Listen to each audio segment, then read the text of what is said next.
What's up guys, it's Johnny Candido of Candido Training HQ. I know this setting is a little bit off because I'm about to work out and it's 1 a.m. So let's just add some cheery music so we can pretend it's 3 p.m. and I'm a normal human. I've made a video before on why I like the wide stance snatch grip deadlift, but I have been asked about it so many times that I'm determined that it's totally outside of the YouTube algorithm, outside of getting cycled through that. So I'm going to make a new video saying exactly why I like this exercise. So you may have seen me build up to 455, then 480, then I did 500 for 5. The past video I just did 440 for 12, which was a really good PR as a secondary lift. Now today's workout concludes the final workout using it as a primary exercise. So I'm gonna go for 525 for 5, which is a 25-pound PR.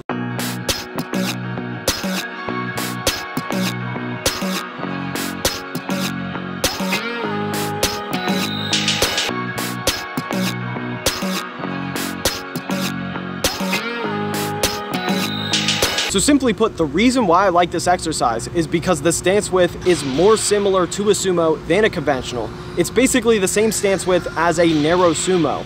The only downside is that you do have to point your feet more forward due to obviously giving room still for your elbows. But the good news about that is that then it makes it easier in terms of balance than any type of sumo variation.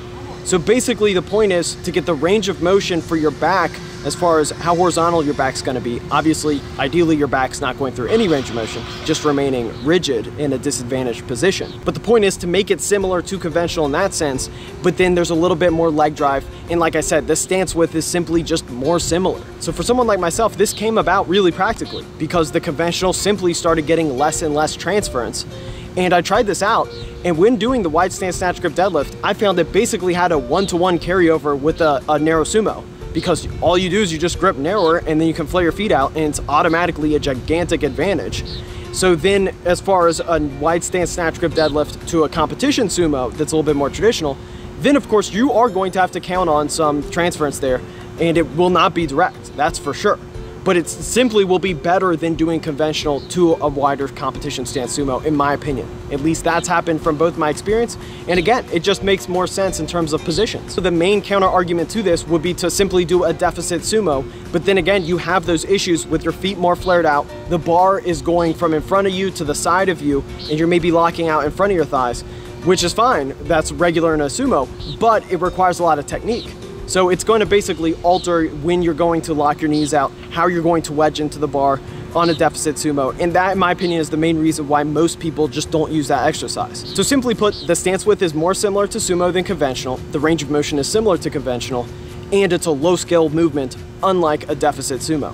That's why I use this exercise. Also, of course, this only means anything if it actually works. So I'm also making this video to update you because when I first made the video, it was more in theory. Now I can speak after 6-8 cycles of using it that it's always worked very well. I literally have not had a bad sumo cycle doing this yet. Whereas with the sumo stiff leg deadlift, I have actually had a few. So the ratio is probably gonna be 80-20 using snatch grip and then 20% using that sumo stiff leg deadlift. That simply just hasn't worked as well in practice. And a buddy of mine, Vernon, who I coach, he's actually wide stance snatch grip deadlifted 550 pounds for 5. And that was around the time when his pause sumo was 694. And that was extremely easy. He probably could have paused sumo nearly 720, probably 720. So the fact that there's a good relationship there with his wide stance snatch grip, both working for himself when I programmed it, and he's stronger in it than me, I think is a good ratio given his sumo's a little bit stronger than me. So it shows that there is a relationship there, and it's not something that just randomly can get stronger and be freakishly strong for one person and then really weak for another, and then just has no relationship to the competition sumo, which in the end of the day is what counts. I conventional deadlifted 500 for 5, and then went on to pull 635 for 4, when I was 169 on that cycle right before it. So right now, I just wide stance snatch grip deadlifted 525, so 25 pounds more disadvantaged position. And I think hopefully that this can lead to 640 for 2 sets of 4 is my goal. And every time I hit 90% for 2 sets of 4, then I'm good for 100%, which would be 711 at that point. But you know, we won't assume too much. Okay, lastly, this is open to you guys in the comments section. Please give me a better name for this exercise. So I've tried wide stance snatch grip deadlift, and that seems to resonate with nobody. Someone came up with Shaw deadlift. That resonated with nobody. Someone said Candido deadlift. Did not resonate.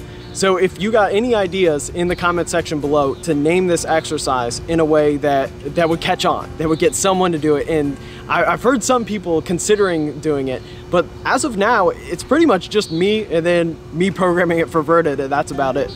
But that's it, guys. Make sure to like the video, support the channel, subscribe if you haven't already. Thanks for watching, guys. Peace.